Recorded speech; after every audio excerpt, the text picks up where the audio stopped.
going to continue on with Genesis, and here's some hand sanitizer. I have some, or you're welcome to toilet paper, as long as the supplies last. God gives us supplies and provides for our needs. Thank you, God. So this is Genesis 9:20-23. And Noah planted a vineyard.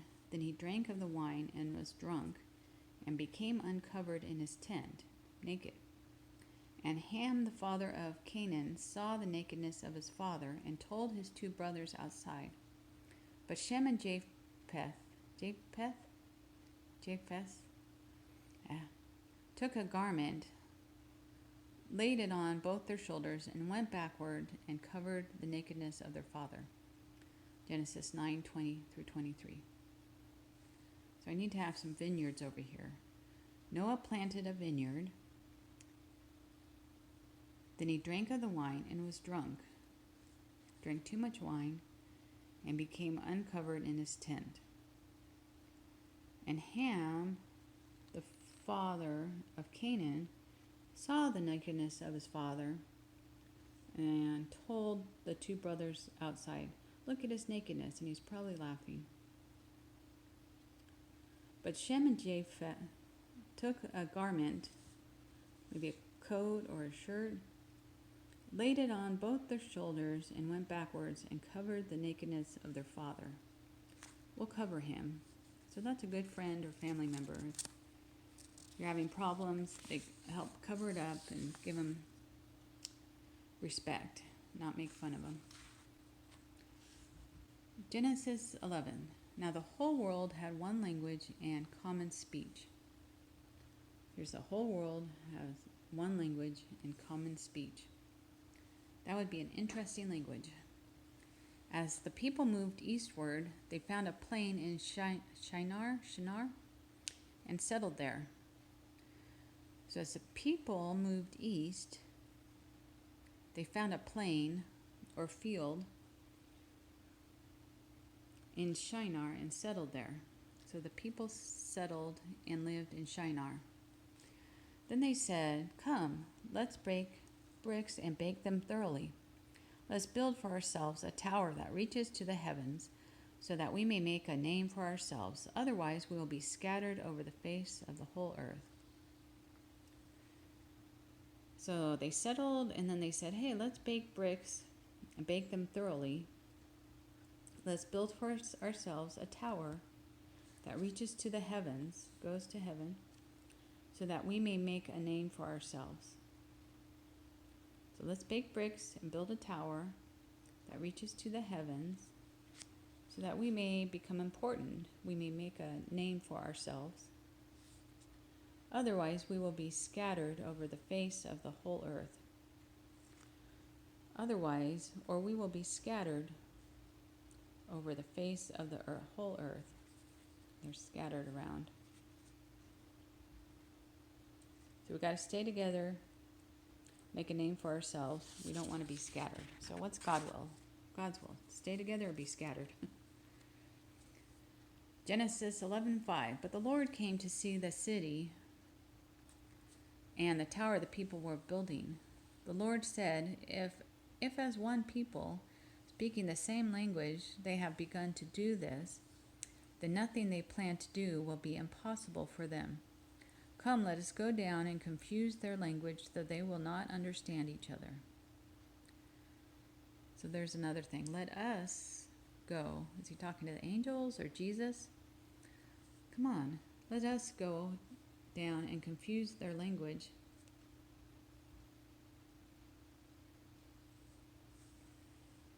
so they will not understand each other. So these guys are speaking different languages. Hey, what? It's all Greek to me, we say. So hard to understand a different language. ¿Qué? ¿Cómo? What in Spanish? So the Lord scattered them abroad from there over the face of all the earth, and they ceased building the city. Therefore its name is called Babel, because there the Lord scattered them abroad all over the face of the earth. Genesis 11, 8 through 9. So that's where we get Babel. Hey, you're babbling. So the Lord scattered them abroad from there over the face of the earth, and they ceased building the city. So I don't know what kind of city they were building, but I guess they wanted something powerful. Therefore, its name is called Babel, because there the Lord scattered them abroad all over the face of the earth. Germany, Chinese, French, Romansh, Swahili, Cambodian. I don't know what the languages were 5 years ago. 5,000 years ago, but 5 years ago it was German, Chinese, Japanese. Now the Lord had said to Abraham, "Get out of your country, from your family and your father's house, to a land I will show you." Genesis 12:1. So I didn't get his genealogy or who his dad was, but God told Abraham to get out of your country, get out from your family and your father's house. Just leave. Genesis 13. So Abraham went out from Egypt to the Negev with his wife and everything he had, and Lot went with him. Abraham had become very wealthy in livestock and in silver and gold. From Negev, he went from place to place until he came to Bethel.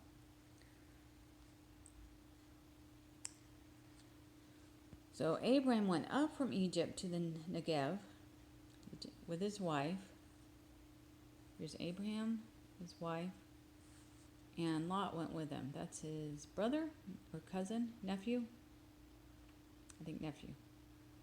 Abram had become very wealthy in livestock and silver and gold.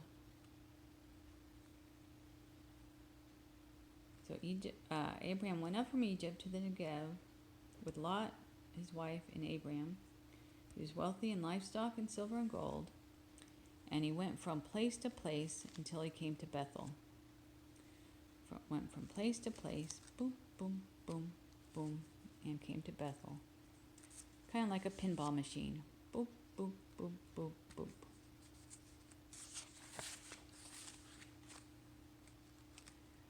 Now Lot, who was moving about with Abraham, also had flocks and herds and tents, but the land could not support them while they stayed together, for their possessions were so great that they were not able to stay together. And quarreling arose between Abraham's herders and Lot's. The Canaanites and Perizzites were also living in the land at that time.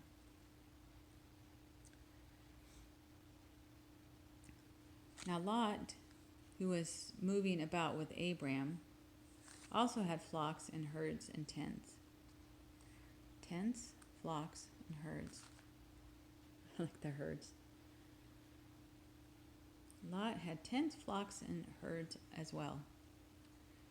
He was moving about with Abram, but the land could not support them. Here's the land. I can't support them while they stayed together, so they would have to separate. Their possessions were so great, silver and gold, livestock, herds. They were not able to stay together because they had so much, and quarreling arose between Abram's herders and Lot's. Quarreling between the herders. Hey, knock it off. No, you knock it off. The shepherds or herders were quarreling. And I'm going to go back up here. The Canaanites and Perizzites were also living in the land at that time. So here are the Canaanites and Perizzites also living in the land. So everybody wants to live there. So Abraham said to Lot, "Is not the whole land before you? Please separate from me.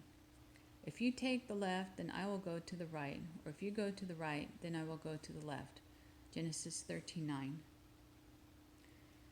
So Abraham said to Lot, "Is not the whole land before you? Please separate from me. If you go to the left, I'll go to the right. If you go to the right, I will go to the left. Genesis 13:9. And I think they went to a tree, I think. Then Lot chose for himself all the plain of Jordan, and Lot journeyed east. And they separated from each other. Abraham dwelt in the land of Canaan. So then Lot, here's Lot over here. Lot chose for himself all the plain of Jordan, east to Jordan, and Sodom. And Lot journeyed east. And they separated from each other. The two men parted company. I'll go this way, you go that way. Abraham dwelt in the land of Canaan. Bye. So it sounds like Abraham stayed in place. Or went to Canaan, I guess. And Lot went east to Jordan and Sodom. While Lot lived among the cities of the plain and pitched his tent, here's his tents, near Sodom. Now the people of, so this continues from Abraham. Abraham dwelt in the land of Canaan, while Lot lived among the cities of the plain and pitched his tent near Sodom. Now the people of Sodom were wicked and sinned greatly against the Lord. So here's the people of Sodom sinning greatly against the Lord.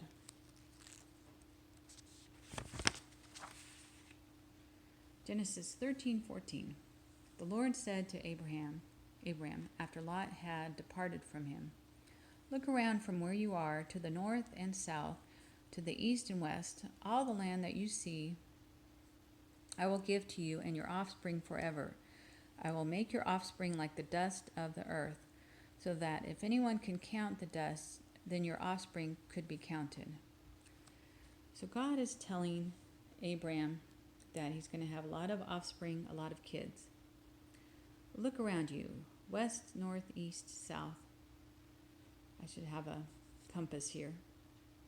And I'll give you this land. Will have a lot of offspring like the dust on the earth. And if anyone could count the dust, 1, 2, 3, 4, 5, your offspring could be counted. But we know that Abraham waits a long time for the offspring. If anyone could count this offspring, if anybody could count the dust, your offspring could be counted. But we can't count dust. Genesis 13:17. Go walk through the length and breadth of the land, for I am giving it to you. So God tells him, go walk through the length and the breadth of the land, for I'm giving it to you. I'm giving you this land. So Abraham went to live near the great trees of Mamre at Hebron, where he pitched his tents. There he built an altar to the Lord. So Abraham went to live near the great trees of Mamre at Hebron. Great trees of Mamre. That must have been beautiful. Where he pitched his tents, his little house. Home. There he built an altar to the Lord. Said, hey, Lord, thank you so much. Please work in my life. We need to build an altar. Then Abraham set out and continued toward the Negev. So Abraham set out and continued towards the Negev. And I think we're going to stop there at Genesis 12. Abraham goes down to Egypt and meets and has his wife with him. And meets the leader. Okay, have a good blessed day.